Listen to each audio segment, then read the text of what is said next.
Did you know the Storm mechanic was designed by former Magic R&D member Bryant? It was in Scourge, the third set of Onslaught block, and the second time that Bryant would serve as lead designer that Storm was introduced. The expansion was marketed as the Dragon set, with Dragonstorm as one of its flagship cards. Unfortunately, the card was mostly played in casual decks, but Dragonstorm would later return with greater success in Standard when it was reprinted in Time Spiral, another set Bryant was lead designer for.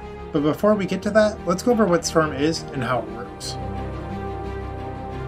Storm is a triggered ability appearing on instant and sorcery cards that place copies of themselves on the stack for every spell cast previously that turn.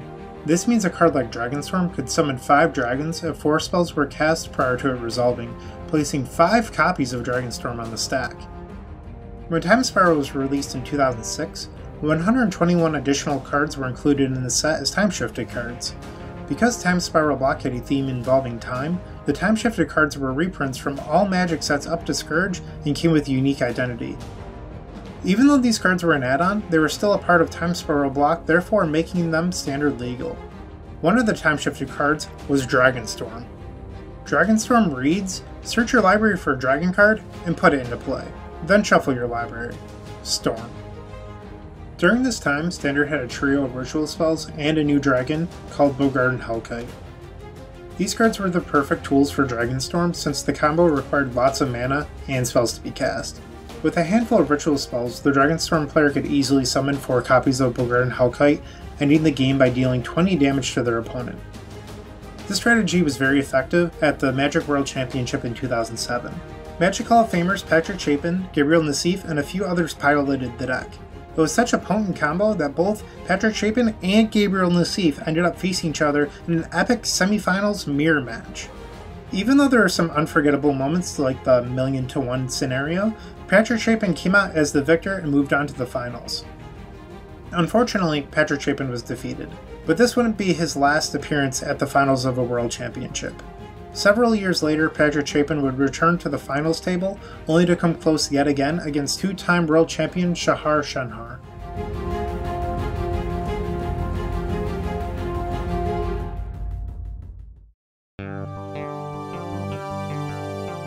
Two of Legacy's most iconic Storm decks are the Epic Storm and Ad Nauseam Tendrils. Both decks are commonly known by their abbreviations, TES and ANT respectively.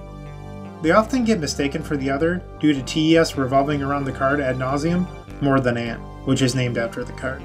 But to make matters worse, both decks tend to have the same process of achieving their Storm count. However, the major difference between TES and ANT is that the Epic Storm plays cards like Rite of Flame, Chromox, and Burning Wish, where ANT plays Cabal Ritual and main deck Past in Flames. You see, Ad Nauseam Tendrils is actually a Past in Flames combo deck, where the Epic Storm is actually an Ad Nauseam based combo deck, which doesn't make any sense. Another mechanic that was inspired by Storm is Gravestorm. Only featured on a single card in Future Sight, this mechanic played just like Storm except it triggers for every card that was put into the graveyard from play. As you can tell from the unique card frame, Bitter Ordeal was a time-shifted preprint card. This meant that Bitter Ordeal, along with its Gravestorm mechanic, could appear in a later set, which has happened before with Tribal in Lorwyn and Delve in Khans of Tarkir. When Modern officially became a sanctioned format, Storm was a popular contender. At the very first Pro Tour, a blue-red Storm deck commonly known as Pyromancer Ascension made it into the top 8. Immediately after the Pro Tour, 3 cards on the Pyromancer Ascension list were banned, yet, even with a hit on some of its most powerful spells, Storm persisted. Cards like Past in Flames and Goblin Electromancer became great replacements and helped enable Storm return to the top tables. However, in January of 2013, Seething Song was banned, and at this time Storm's performance began to see its biggest decline. When its 5th card, Gitaxian Pro, was banned on January 9, 2017, players thought that they had seen the final days of the infamous combo deck. But to their astonishment, Storm made top 8 at Grand Prix Copenhagen in May 2017.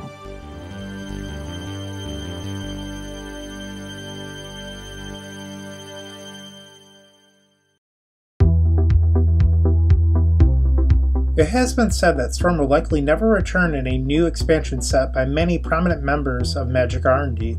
As a matter of fact, Storm became the name of a rating system called the Storm Scale. This metric, created by Magic head designer Mark Rosewater, is used to measure a keyword's mechanic's potential for returning in future Magic expansions, with 1 as most likely and 10 as least likely. Since Storm was one of the most powerful keyword mechanics the game has ever seen, it was a perfect example of a metric rated at 10. Even though we will never play Storm again in Standard, the Forbidden mechanic still gets new cards printed in supplemental sets. When the annual Commander decks debuted in 2011, a new card called Flusterstorm was introduced. This conditional force spike with Storm attached became the perfect anti-Storm spell. Due to it being in a supplemental set, the only competitive format it is legal in are Legacy and Vintage. Perhaps the most powerful Storm card is the one and only Stormcrow from Alliances. Printed with 2 different versions of artwork, this 1 power 2 toughness flyer was a bomb in all formats. With over 7 unique printings, this Feather Champion is widely regarded as one of the best creatures ever printed. And that's all we have on Storm. We hope you enjoyed the video. This was Bryant Cook, the creator of the Epic Storm. If you'd like to learn more about the Epic Storm, or any of my other MTG related content, please visit my website, theepicstorm.com. Thanks for watching.